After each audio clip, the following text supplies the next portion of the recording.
So, you say you're having erosion issues, eh? And every season you lose more and more of the roadway. What you gonna do? Go downstream and fish it out as it floats and you don't know what to do or who to call?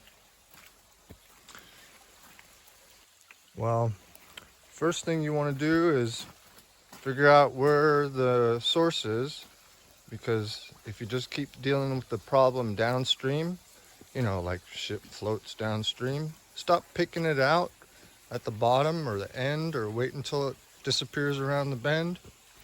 Deal with it. What's the solution? Is of course always in the problem. So you want to try to read what's going on. As you can see, this is after the storm surge, and that pattern right there indicates bank full, which means that's how high up the water is flowing across this stretch here and trying to get the hell out. That's why the culverts, others upstream feeding it. And of course, where you have a confluence, that's where you have your most extreme events, like eroding away of the hillside, because as the water, again, picture it bank full, see how it's eroded the rock away and the way the grass has been laid down.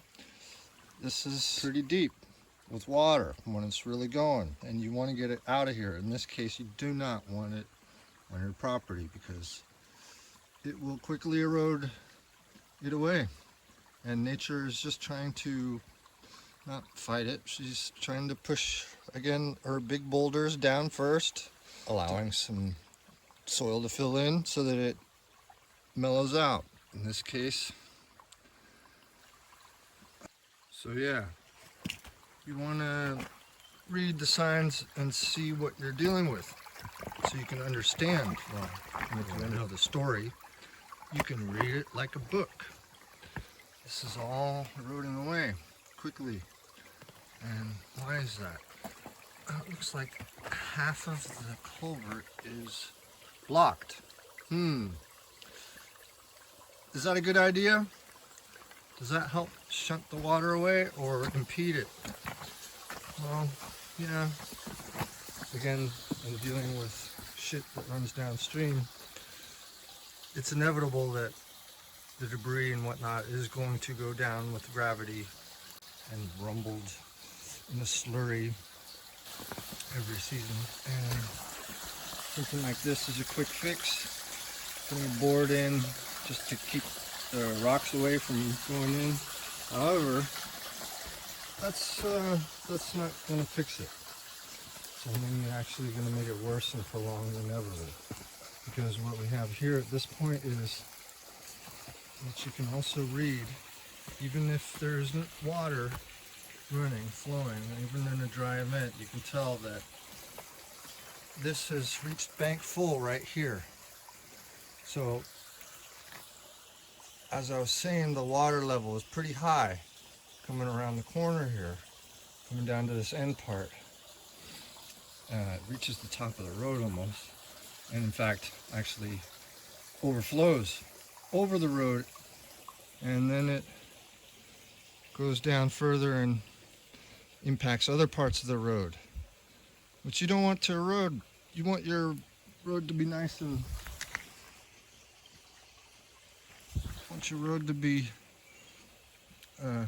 safe thoroughfare. So, what's causing this, other than you think there's too much water coming down and not enough room for it to escape? Why would this happen? Well, through into the culvert here, and as you can see, there's giant rocks feeding the way. The debris stuffed in there, just getting packed in, and the longer you let this go, the harder it is going to be fixed. Right? That's gotta go. So does this blockade. Gotta go. So you got a full circle of exit area. All this has got to be moved back up and shored up. However, again, like with any structure, the base is the most important aspect, foundational wise. In this case, we're going to start with big rocks, the biggest you can get. Shore it up along there, fill it in with the medium-sized rocks, and as the years go by, Mother Nature will do this. This is an induced meander in sorts. You're redistributing the rocks accordingly, as spoken of before. In which case, the largest always fall out first. And you want to smooth out the transition so that the water doesn't create a V groove. You want it to create a U groove, and if anything, a nice meandering level slope that just comes down. We'll see. Okay, now that you've ascertained what needs to be done, collect resources for the job. But don't take them from the specific site itself, because whatever rocks are already embedded, they've established as best as they could possibly be in, unless they're actually creating some kind of negative impact. So you want to, like I say, collect all your resources, in this case rocks. Oops. Don't just collect them haphazardly. My bad. There. This is how you want to arrange them to make your life simpler.